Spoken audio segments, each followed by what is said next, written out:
Hey, what is going on, guys? Back with another deck profile, and today I'll be bringing you guys a deck profile on my chain burn deck. So this deck is actually a lot of fun and one of my personal favorites. I've always loved burn decks, and I've loved cookie cutter decks that aren't archetype based.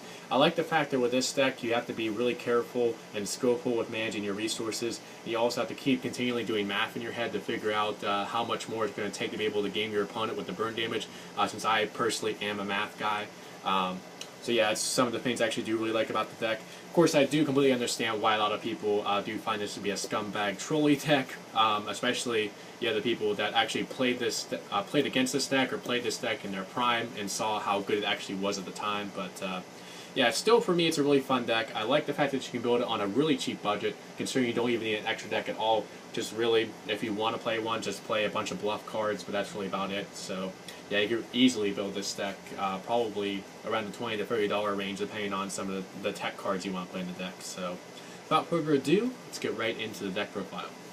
Starting off with the boss monster of the deck, we have the 2 Lava Golem. Just really good to be able to remove 2 of your opponent's monsters and then be able to burn them for 1,000 each turn. You can easily just stall out 2 to where you're not taking the 3,000 from Lava Golem, or you can even redirect that damage back to them with things like Magic Cylinder, Dimension Wall, and even Ring of Destruction as well, to make it to where you're kind of making them hit themselves with their own Lava Golems. So that's why Lava Golem is really good in the deck. The free card D, just really need to draw as many cards as possible to keep replenishing your back row with this deck. So that's why card D is important. And really don't special summon on your turn at all, except for Lava Golem. So card D is really good at free in this deck, in my opinion. And then I do run the free Battle Fader. You definitely could argue between Battle Fader and Swiss Scarecrow, which one's better. But for the main, at least, I do like Battle Fader because of the fact that it not only ends the battle phase, but it puts a monster on board that can protect me from another attack. So that is why I personally do like the Battle Fader. Of course, you could side it out for Swiss Scarecrows, which I do side in matchups that are able to shut down special summoning through like Vanity's Emptiness, the Gin Lock, Vanity's Fiends like that. But in the main deck, I like getting the extra value out of Battle Fader by being able to stall out for an extra attack. And then for the final monster, I run the 2 Max C, just really good to take advantage of your opponent's special summoning and being able to draw cards. And it also is really good for stacking your chains as well, because this is a card that you can use from the hand to stack your chains and be able to get an extra chain that you don't have to commit back row to. So even if it's dead against something like Cleaforts or your Senjus, you can still use it as a chain builder for this deck. So that's it for the monsters, total of 10. Now for spells. Starting off, we have the 2 Chain Strikes. Unfortunately, it is semi-limited at 2. This is one of the main cards that you build up your chain links for to try to get more damage off its effects, because it can only be activated chain link 2 or higher. You have to make sure that you're not activating any cards with the same name or same effect in the same chain at the time you're activating this, and it does burn for 400 times the chain link it's in. So you can definitely burn them for a lot, depending on how much you build up your chains with this deck. Then I do play the free Pod Duality, same logic as card D, don't really special summon at all in this deck, and you just need to get those key combo pieces that you need to help build up your chains and replenish your back row. Then I do run the 2 Scapegoat. This is another stall card that you can play. I like this along with some of the other stall cards like Battle Fader, Threatening Warren, Waboku that completely stall out for the turn, because with Scapegoat, depending on the situation with the game, you can potentially stall it for multiple turns because of the fact that it does summon you a wall of 4 Scapegoat tokens, and it combos well with Ojama Trio as well, with it being able to take up 3 of your opponent's monster card boards, monster card zones, and making it to where they can only attack you with 2 monsters over 2 of your Scapegoat tokens at a time.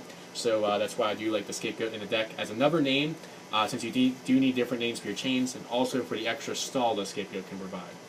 And then for the final spell, I do run the 1 Day Apiece.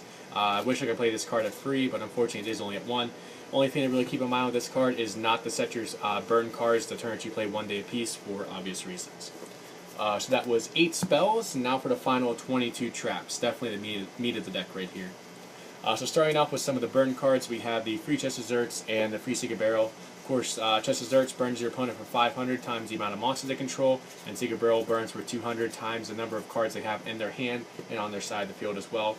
I don't play Ceasefire in the main or side simply because it unfortunately only counts effects monsters for the burn, so it doesn't count like Ojama Trio or the Scapegoat tokens, and pretty much 90 to 95% of the time I'm in a situation where I can get just as much, if not more, burn damage out of Chest of Zerts. That's why I do personally favor Chest of Zerts over Ceasefire. Then for some draw cards, we have the free Accumulated Fortune and the free Reckless Greed. Accumulated Fortune can only activate as Chain Link 4 or higher. Again, same as Chain Strike. You can't have any cards with the same name or same effect in the same chain when you activate it, and it lets you draw 2 cards. So of course, Accumulated Fortune just helps you dig for your deck to get to more combo pieces. Same with Reckless Greed. Reckless Greed, of course, you want to be careful with it because your draws are so important for the deck. So you really only want to use it when you have multiples of Reckless Greed, or you're using Reckless Greed with an Accumulated Fortune, so that you're not going so minus off of your draws. Then I do run the 2 Magic Cylinder. This again is something you could debate between Magic Cylinder and Dimension Wall in the main deck, but I just like getting the most value out of my main deck cards, because with Magic Cylinder it sends the full attack, negates the attack, sends the full attack of the attacking monster back to the opponent as damage. So if I have something like a Scapegoat or a Battle Fader on board, I can just negate that attack, send the attack damage to them. And the thing with Dimension Wall is it only sends the battle damage that I would take back to them. So like if I have a monster on board, I'm typically having to wait until they clear my board and go for a direct attack to be able to play Dimension Wall. Whereas with this, I can play this even if I have a monster on board. Then I do play the 2 Ojama Trio, because unfortunately it is semi-limited at 2.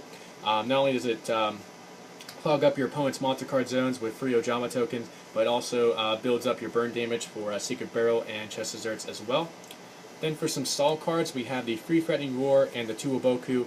Only reason I play more Threatening Roar than Waboku is because I do find it to be a slightly better card, considering it stops the battle phase completely. And Waboku, while it is still a great stall card, does still allow room for the opponent to be able to use any kind of battle phase effects that they may have with their monsters. Then for the final trap, I have the 1 Ray of Destruction. Really, really powerful card in this deck, considering the fact that even though you may not be able to burn for game most of the time with just this card alone, when you combine it in your Chain Link with other burn cards as well, you can very easily burn them for game with all the burn damage you can get with not only Ray of Destruction, but your other burn cards like, say, Chest Desserts and Secret Barrel. So that is it for the main deck, total of 40 cards. Now I'll wrap it up with showing you guys the side deck.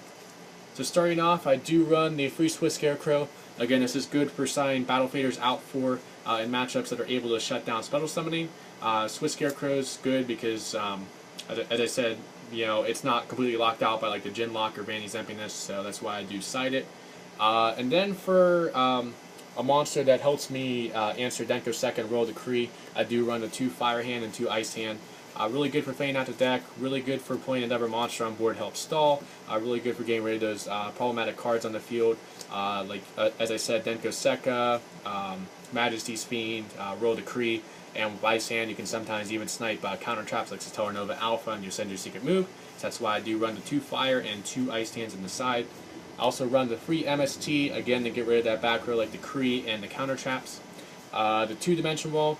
As I said, if the matchup is a matchup where they can easily get around Magic Cylinder through something like Forbidden Lance or being unaffected by Magic Cylinder, then I can play Dimension Wall.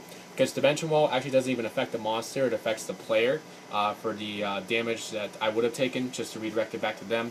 So Dimension Wall is good to get around that. You can even, in the Cleefort matchup, send the full brunt of Towers attack back to it because it doesn't even affect Towers, it just affects the player. Then I do play the 2 Fairy Wind.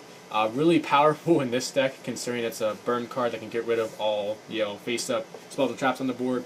So it is similar to a Chain Strike, where you can like chain all your back row and then chain this as the final card in the Chain Link, to where it'll destroy all your back row and count all that back row that you played for the extra 300 for each of them for the burn damage. But you'll still get all the effects from all that back row as well. And it can also be, along with MST, another answer for Decree if you do have it set for a turn before Decree gets played. And then for the final trap, I run the 1 Torrential Tribute to try to blow away my opponent's board. And that is it for the deck profile, guys. I do hope you guys enjoyed it. Please like the video if you did, and feel free to subscribe as well. Let me know what you think about this deck in the comment section below. Definitely open to any suggestions you guys may have as far as any ways I can change the deck up to make it a bit better. So thank you guys so much for watching, and I will catch you guys next time.